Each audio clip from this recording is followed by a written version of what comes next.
The morning of my wedding was everything I'd dreamed of. It was chaotic. I was buzzing with excitement, and it was filled with love. My bridesmaids would be arriving soon, and we were planning on having a charcuterie board lunch with champagne on the side. My dress was hanging in its garment bag, and I was marrying David, my best friend, and the man who'd made me believe in forever. Our wedding was going to be different. David and I were getting married on a yacht at night, so really we had the entire day to get ready for the rest of our lives. At least, that's what I thought.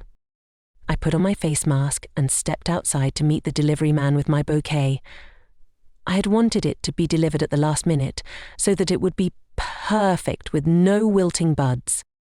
But as I walked to the driveway, waiting for the delivery truck to come, I noticed her. She was standing near the path that cut through my front yard. An elderly woman with weathered skin, wild grey hair, and clothes that looked as though they hadn't been washed in weeks. And still, despite her ragged appearance, her eyes were sharp, almost piercing. There was something unsettlingly calm about her. "Child," she called out, her voice soft but commanding. "Come closer, child." I hesitated. Every instinct told me to ignore her and go back inside, but something in her gaze made me stop. Against my better judgment, I walked toward her. Maybe she was hungry. I could make her a cup of tea and a sandwich and let her go on her way. It was my wedding day, after all. How would I send an old woman away? "Let me see your hand, child," she said, reaching out. "I want to read your palm. Let's see what the lines on your palm have to say. Let's uncover their secrets." "I'm sorry," I said, forcing a smile, "but I don't really believe in that sort of thing." She smiled faintly. "You don't have to believe, my dear," she said. "You just have to listen. Maybe something will resonate with you." Before I could protest, she reached out and gently took my hand. Her grip was surprisingly strong for someone so frail. I should have pulled away, but I didn't.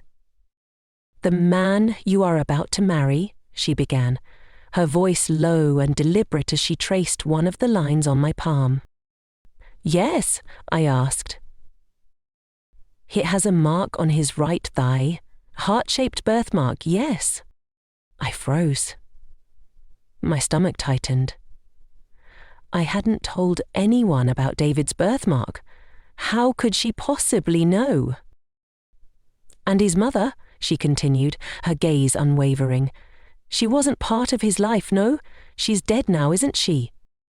I nodded slowly, a chill running down my spine. How? How do you know that?" Her expression darkened. "Child, he's going to ruin your life, but you still have a choice. If you want to know the truth, look inside the stuffed rabbit he keeps in his closet." I stumbled back, pulling my hand free. "What are you talking about?" I asked. "Trust your instincts," she said. "And remember, love built on lies will crumble." I was ready to turn away, but then my bouquet came. Quickly, I picked it up from the delivery man and then hurried back into the house, slamming the door behind me. My heart pounded as her words echoed in my mind. The stuffed rabbit. David had told me about it once, a toy his mother gave him before she died. He kept it tucked away in his closet so that he could still have a piece of her. Quickly, I washed my face mask off and sent a text to the group my bridesmaids had created. "Running a quick errand. I'll let you know when I'm home. Then we can celebrate." "Okay, Claire," I told myself. "Let's go find a stuffed bunny." David was at his dad's house getting ready, so I was alone. I could do whatever I wanted. And what I wanted was to uncover the truth. Was the old woman just talking absolute nonsense, or was there more to it? I opened David's closet and pulled out the rabbit. Its grey fur was worn and faded, and I noticed something I hadn't before, a small zipper on its back. My heart raced as I unzipped it. Inside was a bundle of folded papers. "Son, why are you ashamed of me? Please don't abandon me. I love you, Mom." I stared at the words, my chest tightening. The next note was even more heartbreaking. "I've been calling for weeks. Why won't you answer, David?" And then the third, "Please, let me see you just once. I need to know you're okay." My legs felt like jelly as I sank onto the floor. David's mother wasn't dead. She was alive, and she had been desperately trying to get to know him. But how had she been sending him these notes? Through the mailbox? The realization hit me suddenly. David had lied to me. About his mother, about something so fundamental, so deeply personal. My mind raced trying to piece it all together. Why would he lie? Was it shame? Manipulation? Or something darker? I grabbed my phone and dialed him, my fingers shaking as they touched the screen. "Hey, Claire," he said, his voice light. "What's up? No cold feet, right?" "You need to come home," I said. "Now." "Is everything okay?" he asked, concern creeping into his tone. "Just get here, David, please." I hung up before he could say anything else. When he arrived, he looked worried. "Claire, what's going on? We're not supposed to see each other before the ceremony." His eyes darted to my face, then to the stuffed rabbit clutched in my hands. "Explain this," I said, holding up the notes. His face went pale, he opened his mouth, but no words came out. Slowly, he sank onto the couch, burying his face in his hands. "It's complicated, Claire," he said finally. "Complicated? How?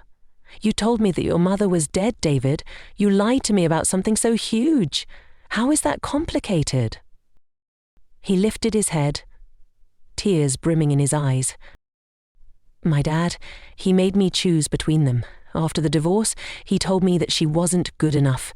He said that she was a mess, that she liked her beer and could only hold jobs at diners that wanted to give her a chance. He said that I'd have a better life without her. I was just a kid, Claire. I didn't know any better. And now, you're not a kid anymore. You've been ignoring her since when? She's been begging to see you. These notes are proof. Do you have any idea how cruel that is?" "I know," he said. "I know I messed up. I've been so ashamed. I didn't know how to fix it." I stared at him, my heart breaking but also defeated. Who was this man? "You lied to me. How am I supposed to marry someone I can't trust?" His face crumpled. "Please, Claire," he said. "Don't do this. I'll make it right. I'll go to her. I know where she lives. She's in a couple's outbuilding. I'll apologize. I'll do whatever it takes." I took a deep breath. "Go find her, David. Make things right with her. Until you do, I can't marry you." His eyes widened in panic. "Claire." "No, actions speak louder than words," I said, cutting him off. "Go." Hours passed, and I couldn't focus on anything. I texted my bridesmaids group again and told them that the wedding was off. The yacht was ready, the guests were starting to arrive, and my phone buzzed incessantly with texts from my mum and bridesmaids. "Please sort it out. The wedding is cancelled. I'm okay. Don't come home. Just tell the guests and make sure everyone eats before they leave the yacht. Lots of love, girls." All I could think about was David and the woman who had appeared like a ghost to warn me. It was nearly evening when I heard the knock at my door. I opened it to find David standing there, his face tear-streaked and his shoulders slumped. But there was something else, a sense of relief, of peace. "I found her," he said softly. "I apologize. She forgave me." I nodded, my throat too tight to speak. and then he stepped aside. Standing behind him was the elderly woman from earlier. Her grey hair glowed in the fading light, and her eyes, those piercing, knowing eyes, were now brimming with tears. "Claire," David said, his voice breaking, "this is my mother." The weight of her words from earlier hit me. She had risked everything to warn me, to save her son from the lies that had kept them apart, and to give me the truth before it was too late. "Thank you," I whispered, hugging her. She smiled. "Thank you for giving him the chance to find his way back." David and I didn't get married that day, but in the months that followed, he worked tirelessly to rebuild his relationship with his mother. And during those months, I made sure that